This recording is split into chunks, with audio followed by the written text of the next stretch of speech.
Hello and welcome to another episode of Bharatvarta Sports as part of our series on the ongoing IPL. Last week we looked at the performances of the team till now. Starting this week, we'll focus on matches and the performance of the past week. Joining me, as always, are Abhishek, Mac, and Nirav. Hi guys, how are you doing? Yeah, thankfully safe enough. Yeah, Hi Abhishek. Hi Mac. Right. So let me start off by asking you guys what you thought were the best performances of the last week. So Nirav, if you could start with what you thought was the best performance of the last week. Okay, so thankfully I'm going first because this could be many people's best performance. I think Ravindra Jadeja, he's done like classic 3D performance. He not only scored 62 runs of like 30 odd balls, including 37 runs. So that was one of the no ball, 36 runs by the bat of the last over of Harshal Patel. You cannot like beat this performance. As in, I think this is probably one of the best all-round performances of all of IPL. If I were to like put in some sort of weightage for match situation, etc. And I think Jadeja through the series, I think his bowling has been more on the defensive side, but he scored quick runs at the end. He got KL Rahul run out as well versus Punjab Kings when Chris Gale took like a slow single. And I think he's like a dangerous guy fielding at pointer cover, brilliant outfielder, brilliant bowler, brilliant batsman. I think you can't. It's very tough to beat this performance. Abhishek, what are your thoughts? yeah. So with Jadeja, obviously, you have to. One thing I would like to mention about Jadeja is in many of his great performances or memorable performances, he always also gets that one spectacular run out, which also happened this time, right? So, but moving on, I think De Villiers against Delhi Capitals was again a very special performance. RCB has been losing a bit of momentum, right? They lost two out of three games this week, and both of them were big losses. But this one, they won pretty much thanks to a great innings from ABD, right? And he sort of played it in a very calculated manner. He did not go guns blazing right from the start. I think the bowling from Delhi Capitals was also pretty good, and I think he was sort of gambling on getting that one big over from the fifth, sixth bowler, and which he finally got from Stoinis, right? And he put off 23 odd runs, I think, in that last over. And that made all the difference, in a one run sort of win that they managed to pull off. Right, Mac, what was your pick outside of these two?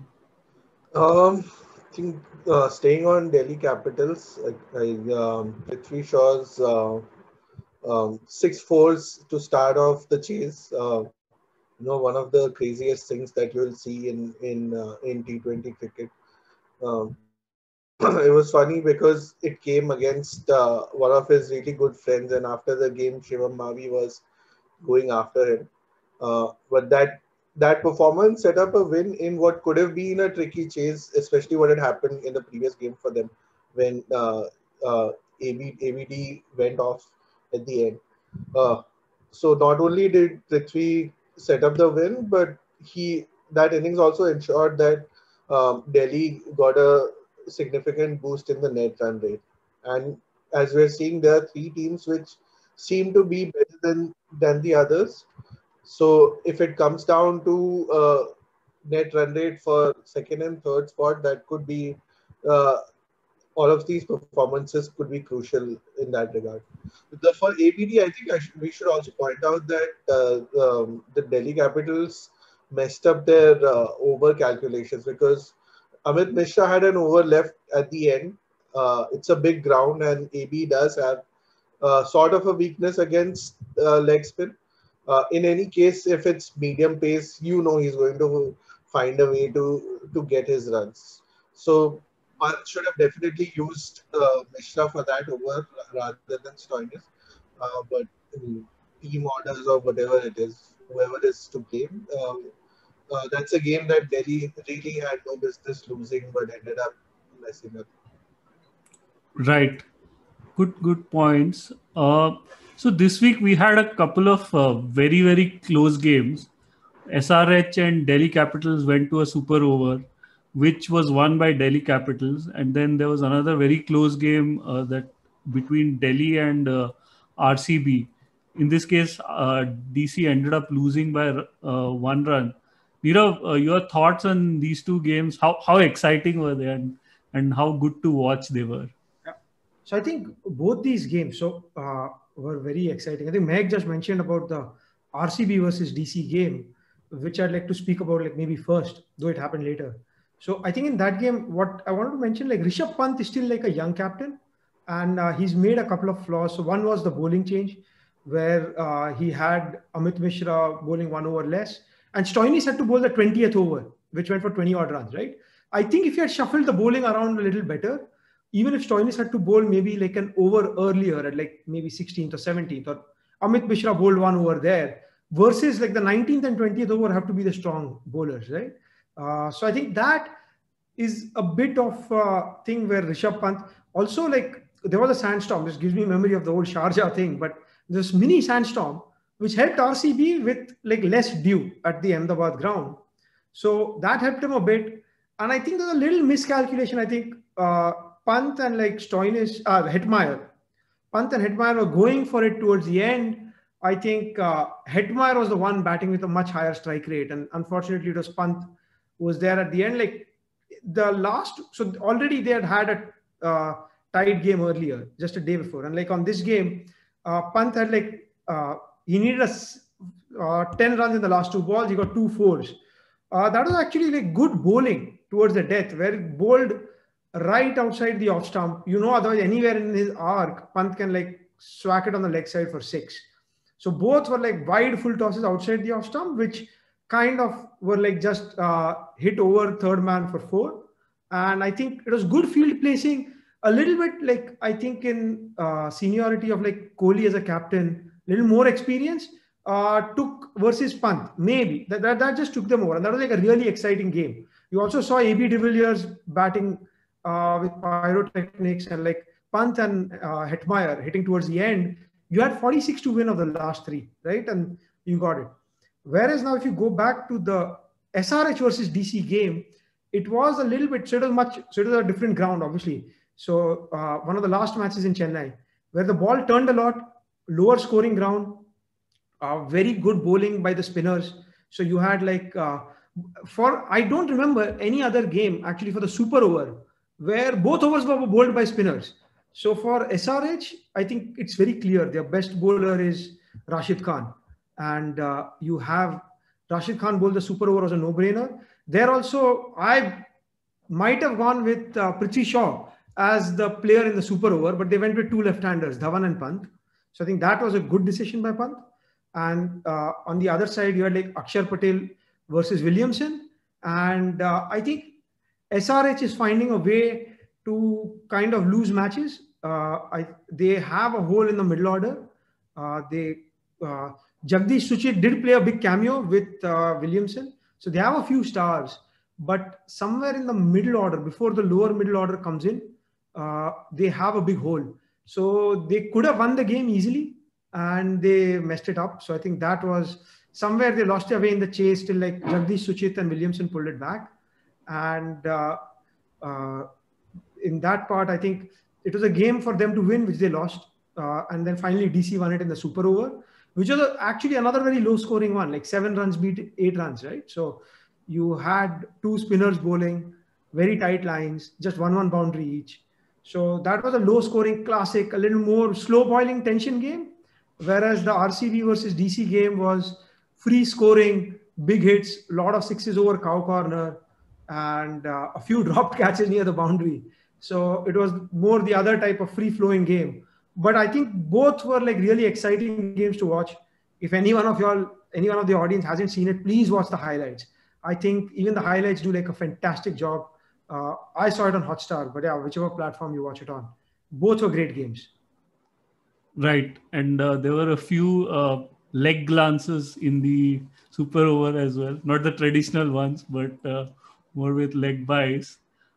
Right, and it also shows you that you can have exciting games on flat pitches, on pitches that are hard for batsmen.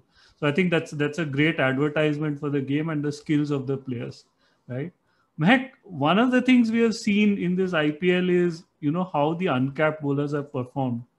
We have Avesh Khan, who I think is top of the charts when it comes to bowling at this moment, uh, right? And similarly, Harshal Patel has done well. You have, I think, Chetan Sakaria for RR who has done well, right?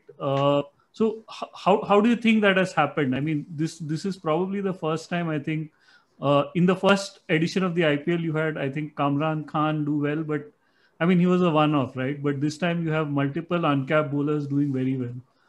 Yeah.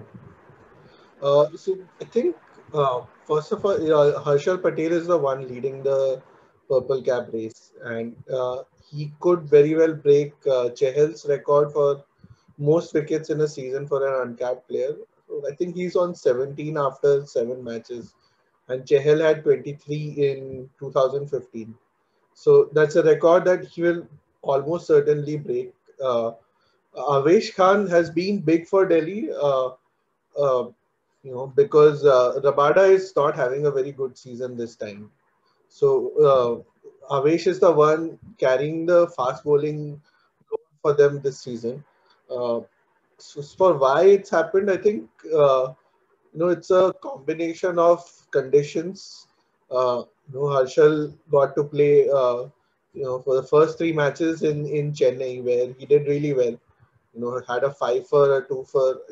Uh, uh, so that's definitely something that helped. Plus, bowling at the death always helps you take more wickets, unless you're a really bad bowler like Marcus Stoinis. So it's a combination of two. One name here that we've missed out on because he hasn't played as many games as Ravi Bishnoi. So it was very surprising that Punjab didn't play him from the start of the season. Even in Chennai, I think he didn't play the first match for them in Chennai. Since he's come back, he had a really good performance against Bombay, and he had a good performance last night as well. So he's someone who could get into the Indian team if he has a really nice season because the main spinners are not doing too well for India. Kuldeep Yadav is completely out of favor. Chahal is having a really bad season, compared to the last few years. Uh, so if India is looking for a wrist spinner, then Ravi Bishnoi is a very good option, and we've seen him in the field as well. Take a couple of blinders. So that's one bowler that I think we should look out for. As for why they're doing so well, some of them have played the IPL for a couple of seasons. Avesh Khan has been around for 3 to 4 years. Harshal Patel also has been around for the longest time. So it's not that these guys are new.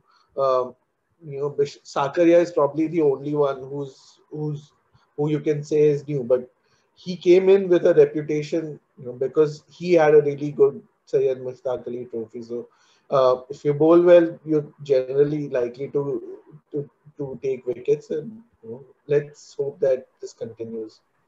Yeah, I think you missed one reason why Avesh Khan has done well. Before Ashish reminds us, I will, that he's from Indore. So, right. Moving on.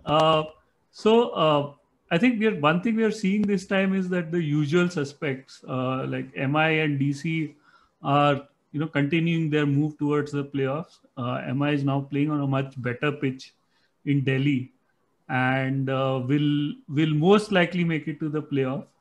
RCB won one game and lost 2 games this week. So from like a close to 100% record, some would say they are kind of reverting to mean. So what's exactly happening there, Abhishek? Do you see the 2-3 of them make it to the playoffs with CSK, who seem to be like tearing away this time from everyone else? Yeah, so Mumbai just had the single game this last week, I think, which they managed to win quite comfortably. And talking about, just the bowling part, just to continue, although he's not an uncapped India player, he's relatively, less experienced at the international level, Rahul Chahar. So, I mean, given, the problems with Kuldeep and, Chahal, Yeah. probably Rahul Chahar is now India's leading this spinner, in contention, and probably Bishnoi comes after that.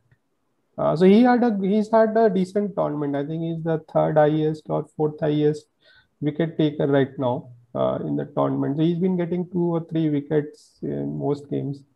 Bumrah had a really amazing match actually last time around, 4 overs for 15. So yeah, I think Mumbai, slow start to the tournament, but one would expect they will, get going. Peacock seems to be in a really good touch.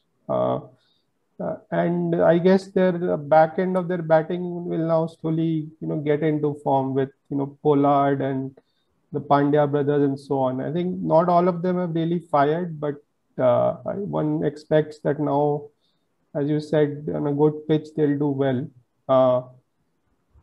Talking about RCB, I think what the problems that they've had in the two big losses they've suffered is that, ABD and Maxwell didn't click at all, right? Because so now the question mark is, in big chases, are they, going to stand up or not? Because not every day they will be able to contain, the opposition to low scores. But, with Kohli, De Villiers and Maxwell, the thing to watch is, will they be able to take down these big chases? So far that hasn't happened against Chennai and Punjab. So that's the question mark, right? So still, I think they are 5-2 right now, wins and losses. So, I mean, I would say they have more than 50% chance to sort of make it, but probably the trend is they won't make the top two, right? Which is crucial. And finally, DC had a decent week, right? So won couple of games and lost the other one by just 1 run. So I think they sort of, I mean, as you can say from last season as well, they've been a pretty balanced side, and even with, Ashwin not playing, they have plenty of, quality in their spin with Akshar and Amit Mishra, right? And I think their only concern, or where probably they can improve, is if Rabada hits a better form going forward. But otherwise, I think they have most of the bases covered. I think Prithvi Shaw is in such a form that, you can make a very good case for him to, make it to the India team now. He's striking at about 165, which is way more than all the other top order India batsmen. And that's something we have to really consider, right? I mean, otherwise our batting gets a bit too same, or, with 120, 130 sort of strike rate batsmen that we have, right? So I think Prithvi Shaw is making a very good case to make the India team soon. And we have to just watch out for his consistency. Right. I think Dhawan has also kind of played a part. He's like this elder statesman now, and you can see his influence. He may not be among the top scorers, but you can definitely see his influence on the field. He's also among the top scorers this season, though, right? He's the okay. top 2 or 3. He's number 2 right now. Yeah. Okay, just behind Rahul. Okay. Yeah. Okay. Moving on. One thing we spoke about last time was SRH, and they continue to underperform, right? Despite on paper having a very good bowling attack, a very good top order. So Nirav, what do you think they can do to turn the tide, and why do you think this is happening? So, I think SRH has had traditionally a very strong bowling attack. Last year they had Natarajan, who was like fantastic. He had a breakout T20 season, went on to make his debut in like T20 ODI and Test cricket for India. I think Natarajan, obviously he's out with his knee injury. Bhuvneshwar Kumar has had a sore back apparently. So like that again, like Bhuvi unfortunately seems to be very injury prone. He's a fantastic bowler, but I don't think he can last like a full season of IPL or like a long series. So maybe I think if he comes back and they rotate him around or manage him well, I think what they have is they have very good spinner, and their bowling, which used to be quite good, like they've lost two of their main bowlers. So people are playing out Rashid Khan and they're attacking the other bowlers. So other bowlers have to step up. Uh, as for the top order, now they've kind of settled into like Warner, Bairstow, and Kane Williamson. So all three international players, very good top order. But once you go to the middle order, the core of the batting, that is very weak. So I think Manish Pandey, some people are accusing him of stat padding, that I think he makes a lot of runs, but maybe at like a strike rate of 110 to 120. He has to step up the accelerator. Maybe they have to do like a sacrifice. You give up Johnny Bairstow, make Saha keep and open the innings. He goes bang, bang from ball one. If it works out fine. And maybe getting Jason Holder in the middle order. So shores up the bowling, shores up the batting.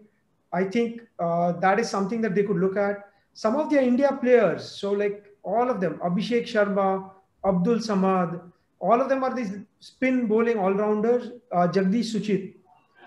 They all have to maybe raise their game one notch, and they are India pacers. So like Khalil Ahmed, Sandeep Sharma, Siddharth Kaul, nobody looks, to be fair, like a match winner. I think Khalil Ahmed 2 seasons ago had a great season. Last year, Natarajan kind of eclipsed him. But all of these, and Sandeep Sharma, Siddharth Kaul have been there for a while. Anyways, in any season, I think the top team out of 14 games wins 9 or 10. The bottom team wins about 4. And to qualify, you need to win roughly 7 or 8, right? 7. You win half your matches, you kind of reach the playoffs. So in 6 games, SRH has just won 1. So in the remaining 8, they need to win 6 out of 8, 3/4 of the matches, which is very, very unlikely. I think they have to play for pride. Maybe if they feel that they've lost it, they could experiment a bit. A couple of people who feel a little comfortable in their zones maybe have to be rotated out, and the right team has to be found. Right. And I think in terms of bowling, they just have one bowler in terms of the top 15, in terms of economy rate.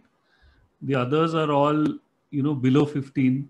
And in general, yeah, I mean, that Indian spine is lacking, which I think is hurting them. So just to add, in the previous game versus Chennai, in Arun Jaitley Stadium, like in Delhi, you had, it's a very good batting track. So they comfortably reached 171, which is another thing to notice. I think 3 games have had the 171 score. But so they comfortably reached 171, which was easily taken down by Chennai, like in 18.5 overs. And that too, after only 3 wickets were taken by Rashid Khan, who gave like 3.5 runs an over. So what they've done is every team knows that the middle over versus Rashid Khan, don't take any risks. Score freely at the beginning in the power play. Score freely at the death. Same thing is with their top order. Top order just bowl tight to them. Because they're worried, if they take risk, early wickets fall, they don't have a middle order to back them up. And so that's why they get too comfortable, and then towards the end, they can't accelerate. So, there are very obvious flaws. I think the team needs to, in the next auction now, probably this season is lost. They need to find players for those roles and need a little bit better balance. Right. These problems have persisted for a while, but the biggest difference this season has been David Warner's form, which a lot of people have missed out on. So he's scoring very slowly. He has a strike rate of 110, which might be his lowest in a single season. And his average is also probably in the early 30s, which might be his lowest, or at least among the 3 worst for him. Definitely his worst season as a Sunriser. And it follows on the back of last season, where he wasn't the same as he had been for them in the earlier years. So I think he won the Orange Cap in 2019, or must have been second, if not first. 2017 also he had a great season. Obviously he missed out 1 year. But he's someone who used to average in the 40s, 50s with a strike rate of 140, 150. Instead, he's now averaging in the early 30s. And last year, he had a strike rate of under 140. This time, he's around 110. So if your captain, who is also your main batsman, himself is not performing well, it's going to be a problem. RCB also have a similar problem. Kohli has not done well this season. It's just that Maxwell and AB de Villiers have carried them even when Kohli has failed. So Warner definitely needs to take responsibility for what's happening, and he did last game. He admitted he just wasn't able to find the gap. So he knows he's not playing at the best of his ability, and the only way they can turn it around now that Rajan is out and Bhumi is also not ruled out for the season, but at least unlikely to play all the remaining matches. Warner is the only guy who can do something this season. Because Williamson will shore up the middle order. The game against Delhi, they took it to the super over mainly because Williamson was able to do something which most batsmen haven't been able to do in Chennai. He didn't really go for sixes. He just manipulated the field. Found a way to get those boundaries against a very good attack, I might add. So he can more or less guide the middle order in chases or even otherwise. Obviously, they don't have anyone else, but he can at least do a good job there. But until Warner starts performing to his usual levels, it's going to be a bad season for the Sunrisers. Yeah, absolutely. I think too many players with middling strike rates and no big hitter who is kind of taking the game to the opposition.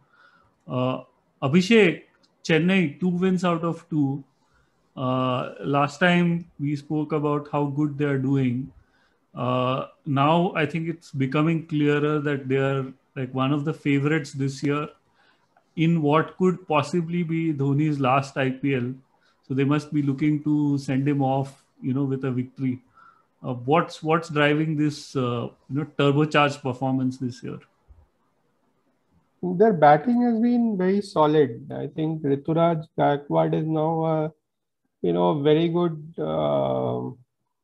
IPL opener, right? And with them, I think with Raina's coming into the team, I think it's given them a bit of solidity. If you look at the way they bat, I think the openers, etc., are now able to play a bit more free, given that they know Raina is there, who can sort of take charge later on if required, right? And if the openers come off like they have been, then even better, right? And even their bowling has been quite consistent. I think it's almost working like how the Indian teams have done well in some of the ICC tournaments, with only thing being that Dhoni is not really scored a lot of runs or even got too many opportunities to back, right? And that's something, we'll have to see if that sort of proves to be the undoing at the end. But their foreign players are also very good in terms of Sam Curran is a very useful cricketer. Moeen Ali is doing really well. So they have a lot of strengths in their lineup, and we'll have to see if Dhoni is asked or is put under pressure towards the end of the tournament and how he comes through there.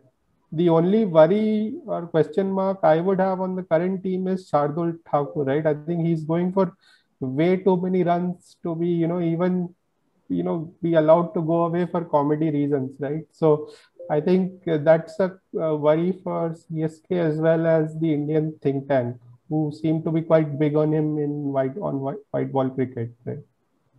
Yeah. Shardul Thakur has, he's kind of disappointed this IPL, but he's always gone for runs. The thing was earlier he used to take wickets. Yeah, but he's struggling with that as well. One team that clearly seems to be past its peak is KKR. I think they've possibly held on to some players for too long. Mehak, do you actually see them, coming anywhere to the top four, or do you see this slide continuing? Uh, Definitely not putting money on them being in the top four. They're the only saving grace for them is that there seem to be three teams which are likely to separate themselves from the others, which means that uh, there's still one spot for which some of the mediocre teams will end up fighting. Especially if Mumbai lose tonight to Chennai, then that means that Mumbai also fall back with the pack. Um, so obviously you never know what might happen, uh, considering they have some genuine match winners in their side. But at this point, it's very difficult to see how they can bounce back. Shubman Gill is having a really bad season. I mean, he's having the kind of season Prithvi Shaw had last year, where nothing is coming off for him. Uh, to the point where Scott Styris has decided to break up with him on national television. So, yeah, very difficult to see them coming back. And think some of the blame has to fall on at the feet of Owen Morgan and the team management, because they made him captain midway through last season, uh, and he didn't exactly deliver great results. Then he's not delivering great results even now. Uh, he's done a great job for England, but obviously that he has a much stronger unit there at his disposal, which is not the case in the IPL. He has some really young players, and even the young players are the ones who have actually done well. Rahul Tripathi has helped them win a couple of games. Um, Nitish Rana was the early leader in the orange cap race, although he's also tapered off a little. But this is a test for Morgan's leadership as well, because he got that on the back of his performance for England as captain. So if he doesn't do well, then he needs to go to. And Morgan has been, not in the best of form. Even in the T20 versus India, he was not in great form. They've never really done well in India as a batsman. So even when he came into the IPL the first time, I think he was with was he with KKR or with RCB? One of the two, I don't remember. But he didn't really have the impact that he was having in England colours. So conditions obviously do matter, and as great an ODI and T20I player that he is, he's never really done too well in the IPL. Right. Right. We've come to the end, and before we close this, there are some pretty interesting games coming up this week. So, Nirav, which game are you looking forward to in this coming week? So, as a lifelong Mumbai fan, so like tonight, there's Mumbai versus Chennai Super Kings. Mumbai is fourth, Chennai is first. Like quite a role reversal from the last season. This game again is in New Delhi, so I think it suits the Mumbai style, like a smaller ground. Mumbai with their big hitters, it suits them. But you can never say never. Like I think Chennai, they found their mojo back. They've got like good all rounders in like Jadeja, Sam Curran, Bravo. They've got like as you all mentioned, Ruturaj Gaikwad, Faf du Plessis. So I think they've got quite a good team. Deepak Chair is a very good new ball bowler. So it's going to be an exciting game. That also kind of we get to the halfway mark in terms of games. So kind of like we have like a very good idea, and so yeah, looking forward to it. Supporting Mumbai, but like I know it's a tough game. Yeah, that's the game I want to watch tonight. Right. Abhishek, any other game you are looking forward to? So there is the return fixture of the RCB Punjab match next week at the same venue. And I think RCB really need to win that if they want to be sort of comfortable in their journey to the playoffs. Otherwise, I think they'll be under quite a bit of pressure with, the past history also sort of making them quite nervous. So I think that's a big game. It's a winnable game for RCB. So that will be interesting to watch. Yeah, and RCB does have this tendency to go on like 2-3 game losing streaks, and let's not talk about it. Typical RCB. Mehak, any other game to look forward to in the coming week? I think it's a little unfair that in a week with 9 games, Nirav and Abhishek get to talk about 2, which doesn't leave much for me. So I will talk about the one game that no one will want to watch, which is Rajasthan versus Sunrisers.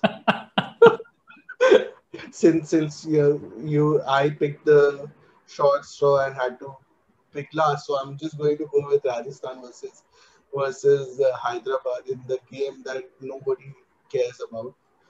Maybe who knows? We'll see a high scoring game. I think it's in Delhi, right? So maybe if it's 220 plays, 215 kind of match, then there will be some excitement.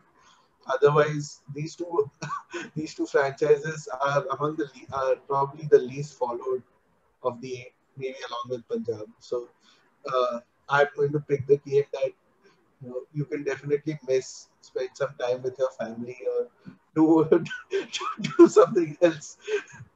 I think the 23 Sanju Samson fans in Kochi will take offense to that, but we'll let that be. And there are millions of Instagram followers of Warner. What are you talking about? Right, exactly. They're all fans of Mrs. Warner, actually. These TikTok videos are like South Indian songs, like Telugu and Tamil movie songs. Yeah. Right. That's a good way to wrap up this episode. So thanks, guys. We will join you guys again next week. Till then, stay safe and have a good week. Thank you for tuning in to this episode of the Bharat Varta podcast.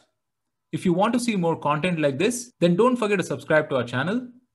We started Bharat Varta to facilitate long-form discussions on politics, policy, and culture. We don't necessarily endorse anything that was said in this episode. If you wish to offer us feedback, do reach out to us on social media. We are at Bharat Varta on Facebook, Twitter, and Instagram. You could also get in touch with us on our website, www.bharatvarta.in. The links are in the description below. Until next time, stay safe, take care, and Jai Hind.